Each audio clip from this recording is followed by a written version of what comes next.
Alright, this video is to show how you can make sure any wine you have in stainless steel variable volume tanks will not be invaded by oxygen or will not cause the tops to pop open and ruin your wine.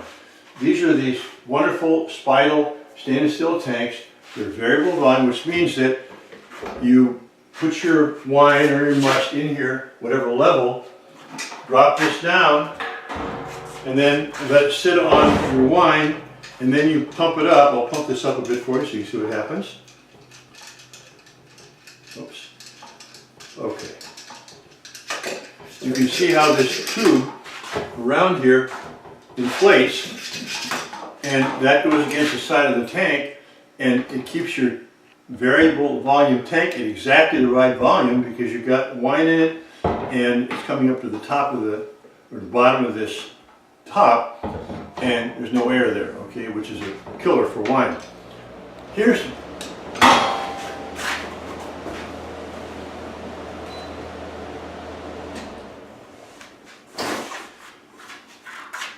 the problem which many of you may have had, is that in the early stages after fermentation, during malolactic fermentation, or whatever's taking place, sometimes the wine expands. Even though this room is kept at a constant temperature between 55 and 58 degrees, it'll expand, and then it'll push some of your wine, your good wine, out into this lid. You don't want that to happen.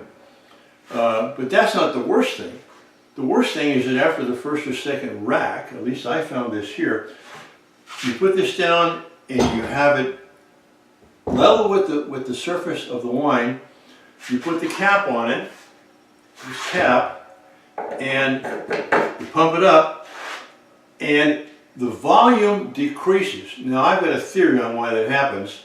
I'm not sure it's true or not, but chemical reactions are taking place. And when they take place, the molecules arrange themselves differently. You know, if you pour a gallon of water into a gallon of alcohol, you don't get 2 gallons of mixture, you get about 1.6 gallons because the molecules interlace. I think something's happening as wine ages because there's no evaporation here. This is stainless steel and these things are totally sealed. So something's happening, I found, where the wine decreases in volume, and what will happen is you're not always checking it, it'll suck air in here, or it'll suck this thing down, boom, and ruin your seal, and your wine is ruined. So I looked on the internet, and sure enough, they have a solution for that. It's called a bleeder valve. You put this valve on here, and you connect it to I got CO2 line here, and you connect it to that, and then if it's letting something out, CO2 or air, then that's okay, it bleeds. If it's sucking in, if it's losing volume, you replace it with CO2. Those bleeder valves cost $129 each, plus you have to have a canister of CO2 for each one. That was too much trouble. So what I did, I took this cap, and it turns out that the inside diameter of this stem is about 1 3/8 inches. So I took a drill, a 1 3/8 drill, and this got a nice little indentation in it. I drilled a hole in there, and so I ended up with a cap like this. Then there's a hole in it. What good is a cap with a hole in it, you say? Well, here's what good it is. I got a box of non-powdered, powder-free, small latex gloves. All right? So I take one of these gloves and I stick it in this hole and then put it around here and screw it on. Well, come on, okay, there we go. Screw it on tight. Put this back in like that. Now what's going to happen?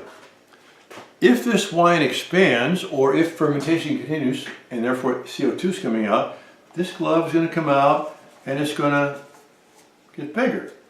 If the wine contracts, this glove is going to go in there and go down to the bottom, and you're not going to lose any wine, and you're not going to introduce any air into your tank. How much will these things be able to take? Well, I'll show you here.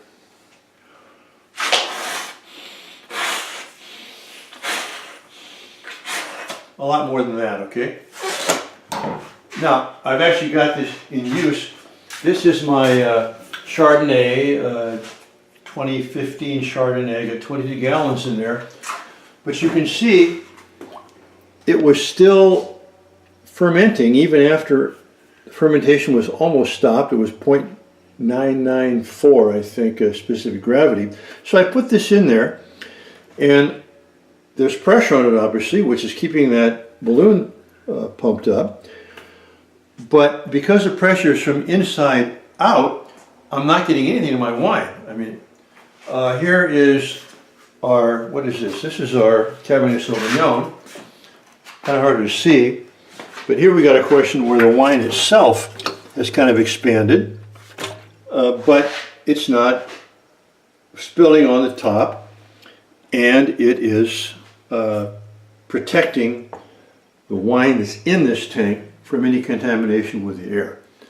So there's the way, if you've got a variable volume tank and you want to have an inexpensive way to prevent air going in or wine leaking out, a latex glove will do the trick.